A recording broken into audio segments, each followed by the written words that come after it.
Ready or not, here I come! You know, in the films of Walt Disney and the films of Pixar, you see a similar quality of always striving for some new technological innovation. Who cares about the company? What about us? And that's certainly the case in Monsters Incorporated. Hey. That's right, baby.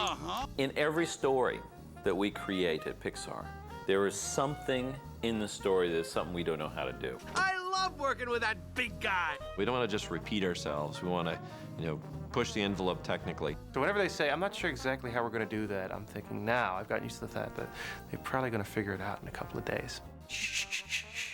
Do you hear that? It's the winds of change. This film's always been a film about a big hairy monster. You're the boss, you're the boss, you're the big hairy boss. That, of course, got everybody very worried initially because fur, in general, is one of the hardest things to do in computer graphics. Sullivan is in about 600 shots in the film. On a big, furry, 8-foot-tall monster, you need to have about 3 million hairs. Is that a joke? Tell me you're joking. Can you imagine if you had an animator who had to go through and animate every single hair? That would just drive them insane, basically. All our animators would quit. That's it. I'm out of ideas. We're closed. We had to figure out a way for that hair to move automatically. And that's the genius. We engineered a whole dynamic system that basically let the animators not have to worry about that at all. Our animators just move the character, and then computationally, all the fur figures out how to move itself. And that allows us to achieve a level of visual complexity that we never could without this dynamic, intelligent fur. So he'll do this movement, and the fur is aware of gravity and some sort of wind resistance, and it responds appropriately. And the same thing is true of cloth. When I move my arm, this is very sophisticated bending and folding of that cloth. It's just completely random, and it moves, all over the place. So we came up with a dynamic system just like the hair that deals with the cloth. This is perfect. The animators could just have Boo run around and be cute, and after the animation was done, we would apply this automated animation to her t-shirt that would figure out how everything should move and fold. The software that we're using is simulating the basic laws of physics, such as the bending and the stretching and the shear and that kind of thing. The nightmare is over. The dynamics puts us into a whole different realm where you're not asking an animator to create motion, but now we're asking a computer program to create motion. And so the cloth moves by itself, the fur moves by itself, and this is where we've put a tremendous amount of energy. What a plan. Simple, yet insane. The door vault is pretty amazing at Monsters, Inc. It's got something like 23 million closet doors stored in it. Whoa. Oh, boy.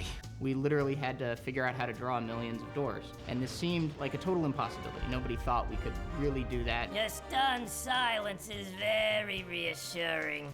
The way we do it is sort of a trick. We draw what you could think of as a little cardboard of paper, and the renderer thinks about it as a little piece of paper, and so it's very efficient to render, but it tends to look from medium to far distances just like a real door. I still don't understand. Basically what I did was create a sort of program that figured out exactly how the doors should move. Oh.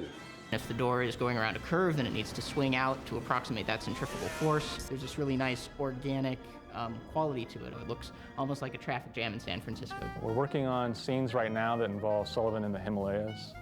He had to be extremely foggy, so to give this feeling of coldness, very hostile environment.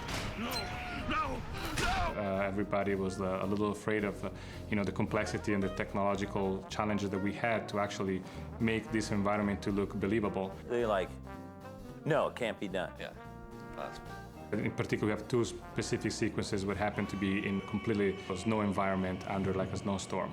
Yeah, but then you challenge her, say, come on, you can do it. You can do it. You're awesome. You're still not listening. Ah! We actually do model those snowflakes individually that fall. And we have to take into account things like the wind, because the wind also would affect the way Sullivan's fur moved. Sullivan is launched from a toboggan.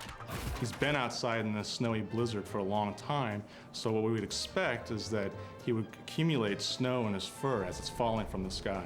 And we attached individual snowflakes to the hairs. We would determine how likely it was that there would be a snowflake there based on how long he'd been outside, what direction the wind was blowing, and how he hit the snow when he landed off the sled. We really sweat the details. Well, James, that was an impressive display. Oh, just doing my job, Mr. Waternoose. Of course, I did learn from the best.